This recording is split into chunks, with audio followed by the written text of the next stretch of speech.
Hello नमस्कार दोस्तों। जैसे कि आप देख रहे हैं कि CBT 2 जो रेलवे का एग्ज़ाम होना है उसकी डेट आ चुकी है। मतलब अभी एग्जैक्ट डेट नहीं बताई है, लेकिन उन्होंने अनाउंसमेंट कर दिया है कि जो हम एग्ज़ाम है वो आपका मई में कराएंगे, ठीक है ना। तो मई में एग्ज़ाम होगा और इसके लिए जो स्टैटिक जीके वाला पार्ट होगा तो हम मई तक, जब तक एग्ज़ाम नहीं होता तब तक स्टैटिक जीके का पार्ट पूरा कंप्लीट करेंगे। लगभग 50 से 60 वीडियो में आपको यहाँ पे पढ़ाने वाला हूँ, ठीक है ना।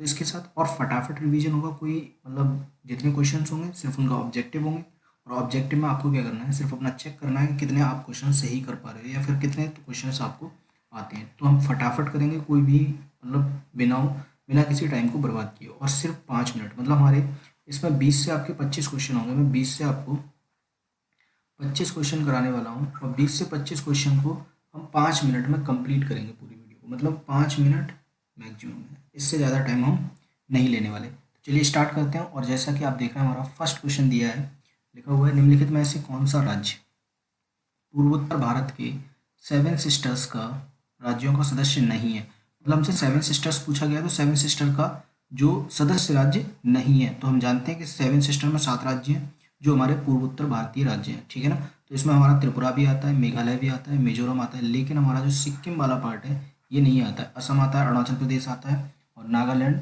मणिपुर, ये सारे आ जाते हैं, ठीक है ना। चलिए दूसरा है कि उबंटू क्या है। उबंटू की अगर हम बात करते हैं तो उबंटू क्या है, एक ऑपरेटिंग सिस्टम है। जैसे MS डोस हो गया, ठीक है ना। तो ये सब क्या है, ऑपरेटिंग सिस्टम है। विंडो हो गई 7 10, ये सब लिनक्स हो गया, ये सब क्या है, ऑपरेटिंग सिस्टम है। नेक्स्ट बात करेंगे हम, तो सबरीमाला मंदिर कहाँ स्थित है। तो सबरीमाला मंदिर कहाँ पर स्थित है, केरल में स्थित है। ये आप सब जानते हैं कि सबरीमाला मंदिर है वो केरल में स्थित है। आगे बात करेंगे हम, निम्नलिखित में से कौन सा स्मारक दिल्ली में स्थित है, नहीं है। मतलब दिल्ली में स्थित नहीं है, ऐसा कौन सा स्मारक है। तो आप यहाँ पे देख रहे हैं अलाई दरवाजा, बुलंद दरवाजा, इंडिया गेट, या हुमायूं का मकबरा। तो आप यहाँ पे देखेंगे, अगर हम दिल्ली की बात करते हैं तो दिल्ली में हमारा जो बुलंद दरवाजा है वो दिल्ली में स्थित नहीं है, ठीक है ना। तो बुलंद दरवाजा की बात करेंगे तो ये कहाँ पर है, ये सीकरी, उत्तर प्रदेश, ठीक है ना। सीकरी यूपी में, तो ये आगरा के पास सीकरी में स्थित है। क्या स्थित है हमारा, बुलंद दरवाजा। ओके, चलिए नेक्स्ट क्वेश्चन देखते हैं कि नेक्स्ट क्वेश्चन जैसे हमें दिया हुआ है पांचवा, महात्मा गांधी ने साबरमती से लेकर के दांडी तक प्रसिद्ध नमक मार्च जो शुरू किया था, वो दांडी गुजरात के किस जिले से शुरू किया गया था। पोरबंदर, नवसारी, या सूरत, कच्छ। तो अगर हम बात करेंगे, दांडी स्टार्ट की गई थी, दांडी मार्च जो किया गया था, नमक कानून तोड़ा गया था, वो नवसारी से स्टार्ट किया गया था। तो वो क्या है, गुजरात का एक जिला है जिसे हम कहते हैं नवसारी, ठीक है। चलिए नेक्स्ट क्वेश्चन देखते हैं। नेक्स्ट किया है, स्वराज मेरा जन्म सिद्ध अधिकार है, इसे मैं लेकर रहूंगा, ठीक है। तो स्वराज मेरा जन्म सिद्ध अधिकार है, ये किसने कहा था। तो गोपाल कृष्ण गोखले ने कहा था, भगत सिंह, बाल गंगाधर तिलक, या चंद्रशेखर आजाद।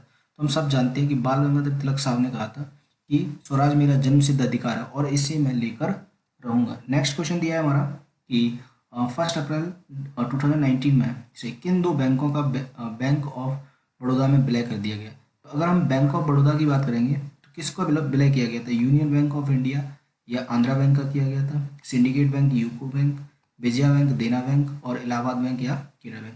तो अगर हम बात करेंगे विजया बैंक की, विजया बैंक और देना बैंक, इन दोनों का क्या किया गया था, विलय किया गया था। और किस में किया गया था, बैंक ऑफ बड़ौदा में, ठीक है ना। तो बैंक ऑफ बड़ौदा में इनका क्या कर दिया गया था, विलय कर दिया गया था। कौन सी, विजया और देना बैंक। अगर हम बात करेंगे भारत में केंद्रीय आलू अनुसंधान संस्थान, बहुत पूछा जाता है, CPRI, ये कहाँ पर स्थित है, ये शिमला में, हिमाचल प्रदेश में स्थित है। ओके, शिमला। नेक्स्ट क्वेश्चन दिया है, निम्नलिखित में से कौन सा देश बिम्स्टेक का सदस्य नहीं है। तो अगर हम बिम्स्टेक की बात करेंगे तो बिम्स्टेक का सदस्य कौन सा देश नहीं है। तो भारत भी बिम्स्टेक का देश है, नेपाल भी है, भूटान भी है, लेकिन मालदीव बिम्स्टेक का सदस्य नहीं है। ओके, चलो नेक्स्ट क्वेश्चन दिया है, प्रार्थना समाज के संस्थापक कौन थे। तो प्रार्थना समाज की अगर हम बात करते हैं तो जो प्रार्थना समाज है उसके संस्थापक कौन थे, उसके थे आत्माराम पांडुरंग, ठीक है ना। कौन थे, आत्माराम पांडुरंग। नेक्स्ट क्वेश्चन की बात करेंगे तो इनमें से दक्षिण अमेरिका के कौन से दो देश स्थल रुद्र हैं। तो अगर हम साउथ अमेरिका कॉन्टिनेंट की बात करेंगे तो इसके कौन से दो देश हैं जो क्या स्थल रुद्र है, मतलब उनकी कोई भी बाउंड्री समुद्र से नहीं लगती है। तो इनकी बात करेंगे, जो पहला ऑप्शन दिया है पराग्वे और बोलिविया, ये दोनों क्या है, ये क्लोज, मतलब एक तरह से कह सकते हो स्थल रुद्र कंट्री है। और इनकी बात करेंगे तो इसकी जो पराग्वे है, इसके नीचे है एक एक कंट्री आती है अर्जेंटीना। तो पराग्वे के नीचे एक कंट्री है अर्जेंटीना। अर्जेंटीना। और अगर हम बात करेंगे जो बोलीविया है तो इसके इधर पेरू आ जाता है ऊपर के लिए, बोलीविया के ऊपर के, और साइड में आ जाता है चिली वाला पार्ट, ठीक है। चलिए नेक्स्ट पढ़ेंगे हम आगे। जैसे लिखा है किस भारतीय राज्य की मुख्य भूमि का तटरेखा सबसे लंबी है। तो अगर हम भारतीय राज्य की बात करेंगे तो सबसे बड़ी तटरेखा किसकी है, गुजरात की। आप सब जानते हैं कि गुजरात की क्या है, सबसे बड़ी। और विश्व में पूछा जाए तो किसकी है, कनाडा।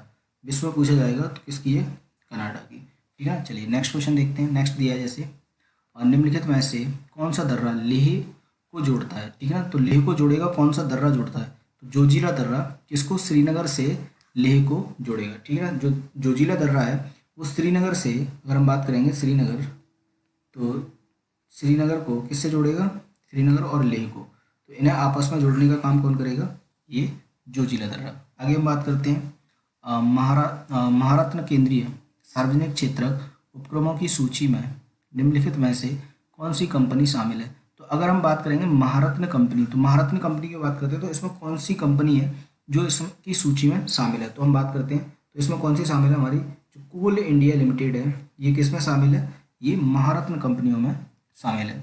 आगे हम बात करते हैं कि भारत के किन दो शहरों के बीच पहली semi high speed train Vande Bharat express चली थी। तो आप सब जानते हैं कि जो वंदे भारत ट्रेन है, या इसी को हम बोलते हैं ट्रेन 18, ठीक है ना।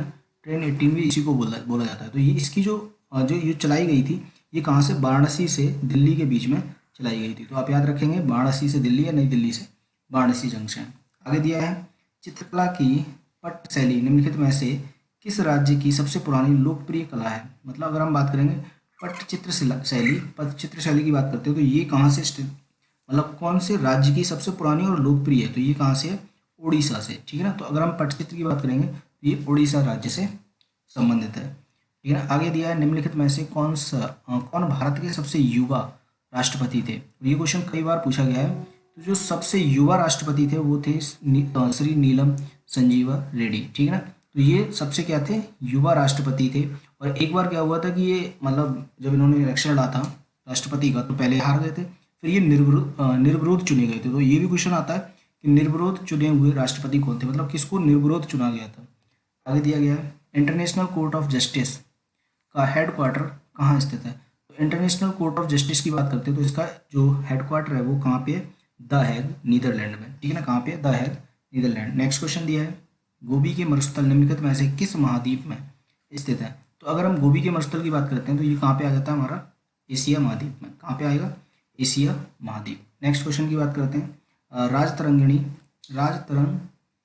होगा, यहाँ पे ये थोड़ा सा गलत लिखा है, इसमें सही लिखा है इंग्लिश पर। राजतरंगिणी के लेखक कौन है। तो राजतरंगिणी की बात करते हैं तो ये इसके लेखक कौन है, कल्हड़। और इसमें क्या दिया है, राजतरंगिणी में दिया है कश्मीर का इतिहास। किसका दिया है, कश्मीर का इतिहास।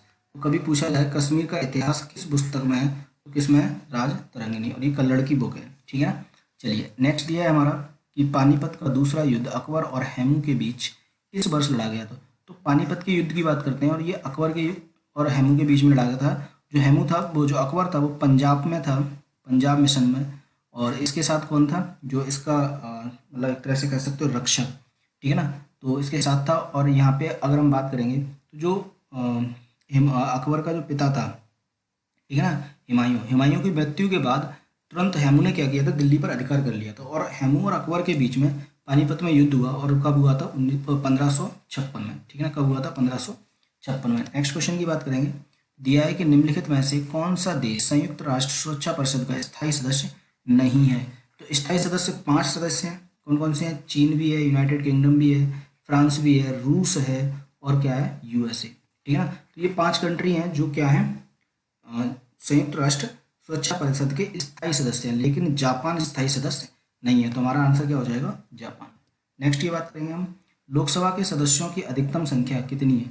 तो लोकसभा के सदस्यों की संख्या की बात करेंगे तो सबसे जो लोकसभा की संख्या है वो कितनी है, 552, ठीक है ना। 552 संख्या है लोकसभा की, जिसमें से 2 कैंडिडेट क्या होते हैं, 2 कैंडिडेट राष्ट्रपति द्वारा चुने जाते हैं। राष्ट्रपति चुनता है, किसको चुनता है, जिन्हें हम कहते हैं आंग्ल भारतीय। क्या कहते हैं इनको, आंग्ल भारतीय, ठीक है ना। तो आंग्ल भारतीयों को कौन चुनता है, 2 कैंडिडेट होते हैं जो लोकसभा में चुने जाते हैं। और इस टाइम पे प्रेजेंट में कितने हैं, 543 कैंडिडेट ऐसे हैं जो इलेक्टेड हैं, और 2 कैंडिडेट कैसे हैं, राष्ट्रपति द्वारा ये चुने जाते हैं, ठीक है ना। तो इसका ऑप्शन क्या हो जाएगा, ऑप्शन नंबर सी क्या हो जाएगा, करेक्ट हो जाएगा। नेक्स्ट बात करेंगे कि किस सिख गुरु ने खालसा पंथ की स्थापना की थी। तो अगर खालसा पंथ की बात करते हैं तो इसकी स्थापना किसने की थी? इसकी स्थापना की थी गुरु गोविंद सिंह, जो क्या थे, ये 10वें गुरु थे। कौन से? 10वें गुरु थे। और इन्होंने किसकी स्थापना की थी? खालसा पंथ की। और यहीं पे अगर आपसे पूछ लिया जाए कि जो फर्स्ट गुरु थे वो कौन से थे? गुरु नानक देव फर्स्ट गुरु थे। ठीक है ना। चलिए आगे बढ़ते हैं। तो कंप्यूटर के किस भाग को उसका मस्तिष्क कहा जाता है? तो कंप्यूटर के किस भाग को उसका मस्तिष्क कहा जाता है? ब्रेन ऑफ कंप्यूटर किसको कहा जाता है? आप सब जानते हैं सीपीयू को क्या कहा जाता है? उसका ब्रेन ऑफ कंप्यूटर। तो दोस्तों ये 25 क्वेश्चंस थे जिनको हम कर चुके हैं। और इसी के साथ अगर आपको वीडियो पसंद आया हो तो वीडियो को लाइक कर दें, शेयर कर दें ज़्यादा से ज़्यादा लोगों को। और अगर आप अभी तक चैनल सब्सक्राइब नहीं किया तो चैनल को सब्सक्राइब कर लें। इसी के साथ मैं चलता हूँ। Thank you, have a nice day. मिलते हैं नेक्स्ट वीडियो में। जय हिंद, जय भारत।